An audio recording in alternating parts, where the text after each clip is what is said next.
Atheists fail at logic. If there's one uniting feature of atheists, besides their lack of belief, it's their almost pathological inability to formulate a logically valid argument.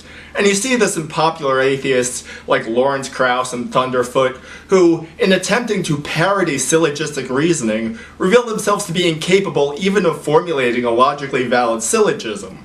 All of which brings us to YouTube user DarkMatter2525 who attempts to refute the fine-tuning argument with this crap.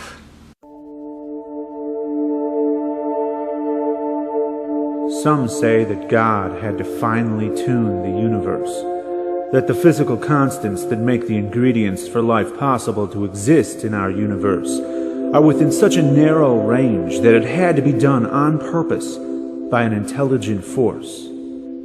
In the same way that evolution did away with the fine-tuning of life, and the discovery of extrasolar planets did away with the fine-tuning of Earth, some good scientific arguments like the multiverse and top-down cosmology are on the way to deal with this little fine-tuning boy who keeps crying wolf. Ooh, they're on the way to deal with fine-tuning. We just need to have faith that these arguments are on the way. Isn't that textbook naturalism of the gaps? I'm sorry, but the multiverse isn't going to be of much help to you, because A, you need a finely tuned multiverse to produce a finely tuned universe. B, even if we grant the multiverse, as a matter of conditional probability, we should much more expect to find ourselves as Boltzmann brains hallucinating the universe, rather than corporeal beings inhabiting the universe. And C, if you need to invoke an infinite number of universes to rescue your position, you know you're in trouble.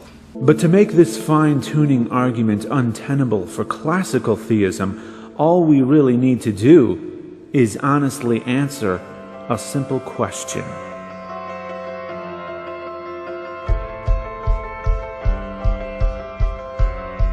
Yes, we get it, Dark Matter. Your car is much more awesome than ours.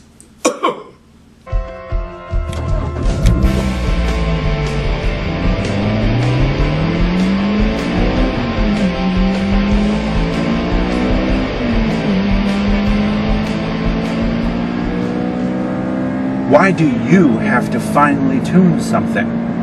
What's the reason for fine-tuning? Think about it. It's not because you're powerful, it's because you're powerless. It's not because you want to, it's because you have to. Lotus wanted this car to perform a certain way, so they had to finely tune it. But why couldn't they just build it in whatever way they wanted without care or measure and expect it to perform exactly the way they intended? Because the good folks at Lotus are not omnipotent gods who create the universe and set the laws by which it operates. Because we are bound by uncompromising external restrictions. In the case of finely tuning a car, or musical instrument, or any physical thing really, those external restrictions are called physics. The sole necessity for fine-tuning is because of external restrictions. So if God had to finely tune the universe because it couldn't have been created any other way. No one is saying that the universe could not have been created any other way. The fine-tuning argument grants that the universe could have been created in an infinite number of ways. As it happens, our universe has been finely tuned in an astoundingly improbable way to permit life. I ask you, theists, what were God's external restrictions? And who or what imposed those restrictions upon God? There are no external restrictions on God. The restrictions are the astonishingly narrow range of values of these universal constants that would permit life, that would permit matter, that would permit anything recognizable as a universe. These restrictions apply to the universe God created. The restrictions do not apply to God. Pretty simple concept there. What forced God's design in the same uncompromising way that our designs are forced by physics? External restrictions cause the need for fine-tuning. God finely tuned the universe. Therefore, God is bound by external restrictions. Holy crap! What an absolute abortion of logic. What an embarrassment. This argument follows a pattern of failure familiar to atheist arguments, where I say it fails, and then it fails, and then it fails, meaning we could grant every single hinky premise along the way, and the argument still fails. Now, I'm going to have to telestrate at least some of the myriad failures of this argument, so you're going to have to bear with me here. 1. External restrictions cause the need for fine-tuning. Could this premise be a little more vague? Okay, no analytic philosopher would construct a logical argument on such a vague premise. I personally would rephrase this as fine-tuning is only meaningful when there is an external standard, but sure, I'll let this slide, whatever. 2. God finally tuned the universe. Indeedy-doody he did, but he doesn't really explain what precisely that means here, but again, I'll let this slide. 3. Therefore, God is bound by external restrictions. No. Okay, the first premise tells us that where there are external restrictions, there is a need for fine-tuning. It does not say that there must be external restrictions where there is fine-tuning. The argument dark matter wants to make here commits the fallacy of the undistributed middle, but that's not even the worst of it, because in the first premise he's talking about the necessity of fine-tuning, and in the second he's talking about the reality of fine-tuning. The second premise says that God fine-tuned the universe, not that God needed to fine-tune the universe. Even if we overlook every other failure of this argument, the most it could tell us is that somewhere there are restrictions to the fine-tuned universe, not that God is bound by them. This argument doesn't even rise to the level of a formal logical fallacy. It's just garbage. But it gets worse.